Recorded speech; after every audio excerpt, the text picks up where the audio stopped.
dadami sila. Magkokos pa yan ng marami pang pinsala. Top bunga po kasi yan mga farmers po ng ating punggos. Ilang area rito po ay nalubog po sa baha. Pero tinignan po natin, iba labas po ng mga bulaklak. Hindi pa po ito na-i-spray. Dahil gagawa pa lang po tayo ng ating budget para ma-spray po ito sa makalawa or bukas.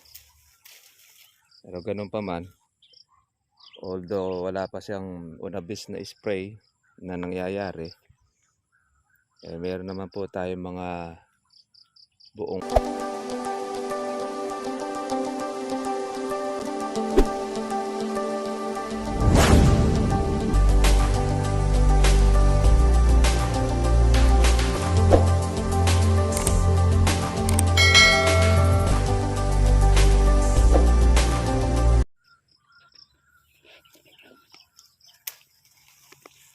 Good morning po sa inyo mga trivia at welcome sa aking YouTube channel. Kamusta na po kayong lahat?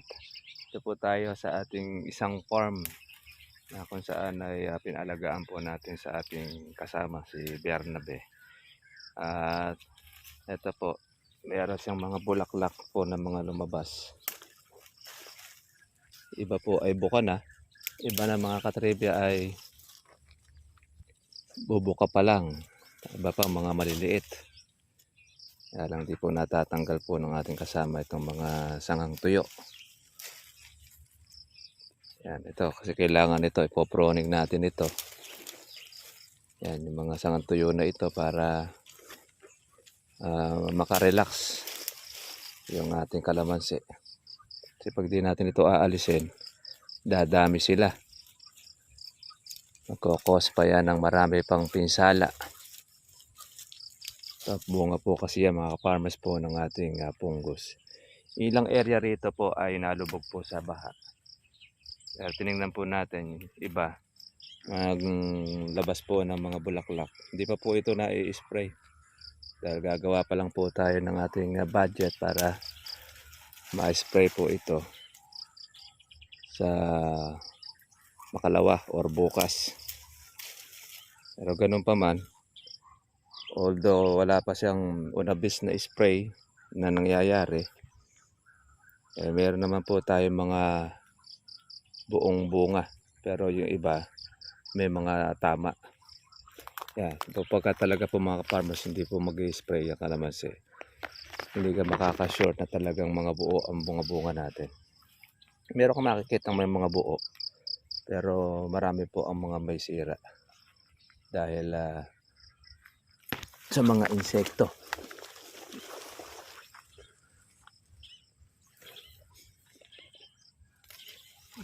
Okay naman po yung ating kalamansi dito sa area na ito. Kailangan lang natin na matanggal po yung mga sangang tuyo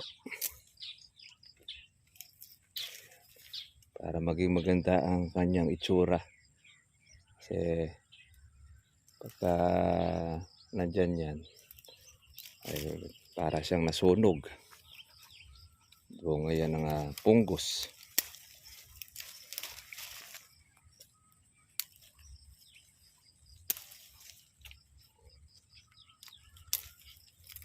Isa po sa trabaho po natin ito, mag-proning.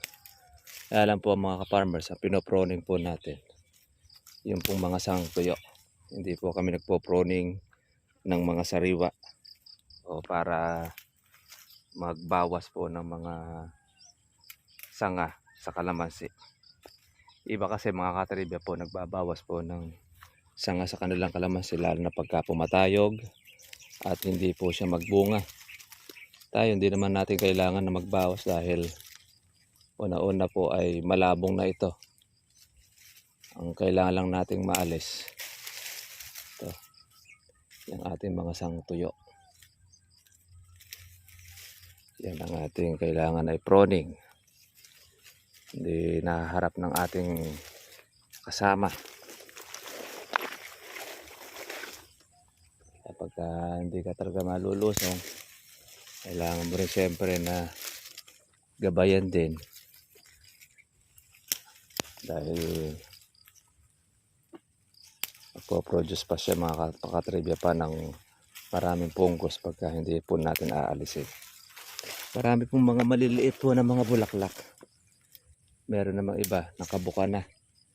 Yung mga nakabukang bulaklak mga katribya, hindi po tayo sure na yan ay wala pong sira. Dahil ang kalamansi, once po na yan ay bumuka, iniitlogan na po yan ng mga putakte o rin sino anumang insekto doon sa ating bulaklak. Kaya kami, bulaklak pa lang, paglabas pa lang ng bulaklak, ay inaagapan na po natin ng spray. Yan. Hindi po batayan kung siya ay nakabuka o maganda ang pagkabuka niya. Hindi ka sigurado dyan hanggat hindi mo siya na-spray. Mayroon magtutuloy dyan, meron din naman siyang sisira. Ganyan ang kalamansi. Ang importante talaga dyan, dapat maagapan. Ito, kailangan talaga ito maagapan na ng pag-spray. Para noon yung hindi pa po tinatamaan po nung mga putakte o yung paru-paro. Kasi yung mga paru-paro po ang nangingitlog sa ating mga bulaklak.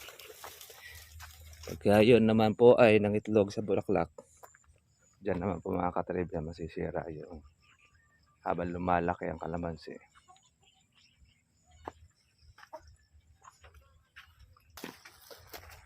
Makuha natin para magamit po sa bahay.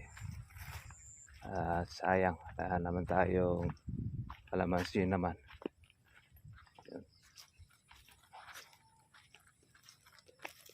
Yan, may mga buko na rin po tayo, mga maliliit. May sira, may buong buo. Mayroong palabas pa lang po ng bulaklak. Iba naman po ay meron pong nakabuka. Yan. Yan yung status po natin. Ang gandahan naman ito, hindi mawawalan tayo ng bunga rito dahil meron tayong palakihin. Ito yung kagandahan ng organic. Hindi ka mapapatlangan. Magamat hindi siya magbubulaklak ng napakarami, pero yung maintenance mo tsaka yung niya, buko o ayos na. Yung kabila, dalas na ito mag-spray o madalas itong maglagay ng pataba, pero hindi rin po naglabas po ng bulaklak noong bagyong Yuan. Ay mga sira rin po yung kanyang mga buko. Pero yun sa organic, misa kahit po hindi ka po mag-spray, mas marami natitira po yung buo kumpara mo doon sa synthetic na dating ginagamit. Kaya iba pa rin siyempre pagka naalagaan po natin ng spray, mas marami po ang nagiging buo. Kaya lang siyempre gagastos tayo. Yan po yung maintenance mga katribya. Okay po, at magandang umaga po sa lahat. Happy farming po sa ating po mga katribya. God bless po sa inyong lahat at monitor lang po tayo muli doon po sa presyo tsaka sa bunga ng ating inaalagaan kalamansi. God bless po sa inyong lahat. Bye bye.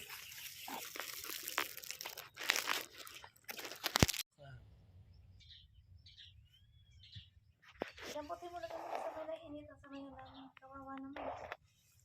Yung paru-paro natin, mariposa. Yan o, dyan sa may, yan, ikidapo mo dyan. Hindi yata marunong dumapo eh. Yan, para mainitan. Ganda mo naman yung picture mo tsaka yung video mo. Masyado namang social itong pang paru-paro na Pag ito. nakita ni Sakyan, lalagay sa boto. Ayan. Ang ganda o. Kalanggamin kasi yan dun sa pinagbagsakan niya. May sakit siguro to. Malamang nakakain to ng bilaso. Baka kasi nag-spray kayo ng pamatay damo. Kasalanan niyo yan. Sa damo, sa insekto. Sa insekto. Dapat kasi hindi niya kinain. Ayan. Kawawa naman. Laki pa naman niya. Pero maraming dahon na kinain yan. Bago maging paru-paro. Kawawa naman, mabuhay. Tinulungan mo. Ay, ayan, salamat po. Eh, naghahanap ng bulaklak, kaya wala ng bulaklak Hindi, eh. nahihirapan siguro siyang kumapit. Baka natanggal yung mga paa niya. Hmm. Eh, Eh, nagpapalakas lang yan. pag sa putik na bagsak yan.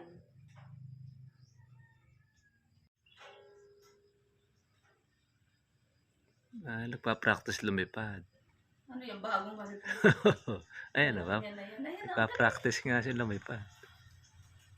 Ayan na. Ayan na, nakapangawi na sila. Ang nila di tata. Ano yan? Ang palo? Hindi, bayabas.